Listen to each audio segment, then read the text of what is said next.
Well, let's get back to the Prime Minister's Summit in Toronto. Senator Hassan Yussuf was there, a former president of the Canadian Labour Congress, now in addition to the Senate, a member of the Prime Minister's Council on Canada-U.S. Relations. Senator Yussuf, thank you for joining us.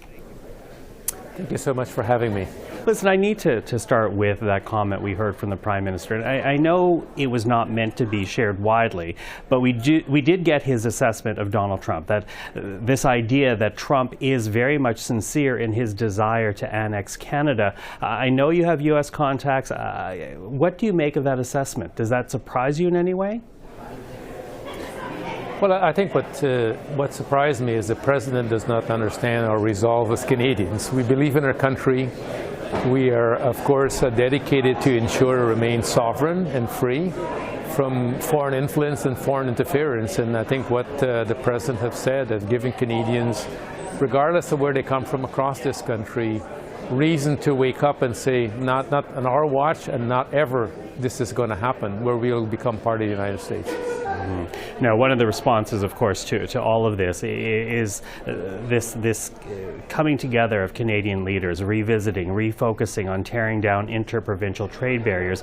The premiers now seem very much on board with this idea, but it's also going to take industry leaders, professional associations, unions. As a former union leader from your contacts, are those parties ready to jump on board with this discussion and bring down barriers?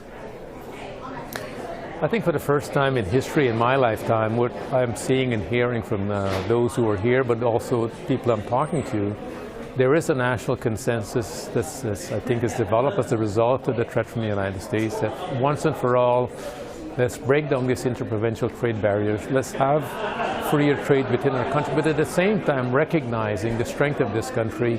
Why is it that somebody could be trained in Ontario, but yet, of course, their credential may not be recognized in other parts of the country when that country is suffering from labor shortages? I think there's a general consensus that we can do this, but equally, we need to ensure our provincial leaders are paying attention to this and, of course, move with some haste to make sure this happens as soon as possible. I think this is the first time I've seen this degree of consensus across the country from all sectors of society, including labor, business, and, of course, professional organization, recognizing, of course, that we need to do this.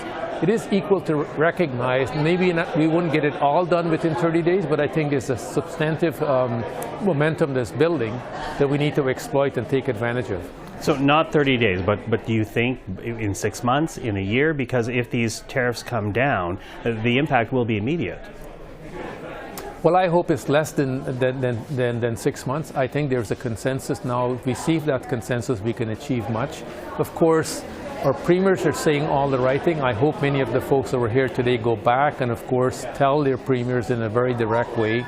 We want to see this happen, as it will amplify by the Prime Minister, of course, and others across the country that said, hey, folks, this is a moment where we can actually make this country stronger, but at the same time will be for the long-term interests of Canada and its independence in terms of its economy away from the United States.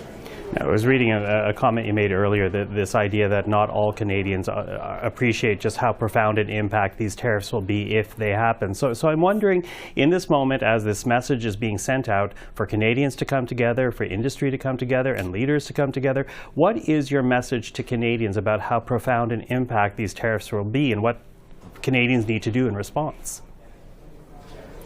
Well, the first thing we can do, of course, recognize we did not create this crisis that we're dealing with in the United States. The President of the United States has decided unilaterally he's going to wage economic war against our country. And what we have to do, regardless of what your political affiliation or where you may live in this country, we all have to stand up for the greater good of this country. If we can have that purpose of unity, I think we'll get along with it. But equally, I think our national governments, our provincial government, and territorial governments are going to have to work with each other to support industry and workers and others who are going to be struggling should those tariffs be implemented by the President of the United States. It's going to have a profound impact on the economy, as it will have a profound impact on the people who go to work every day across this country trying to make this country a better place. And the support that we're going to have to lever to help people get through this crisis is going to take a lot of all of us working together, the federal government and the provinces, the territory working together. But equally, what we have to remind ourselves, never again should we get into this position where we're vulnerable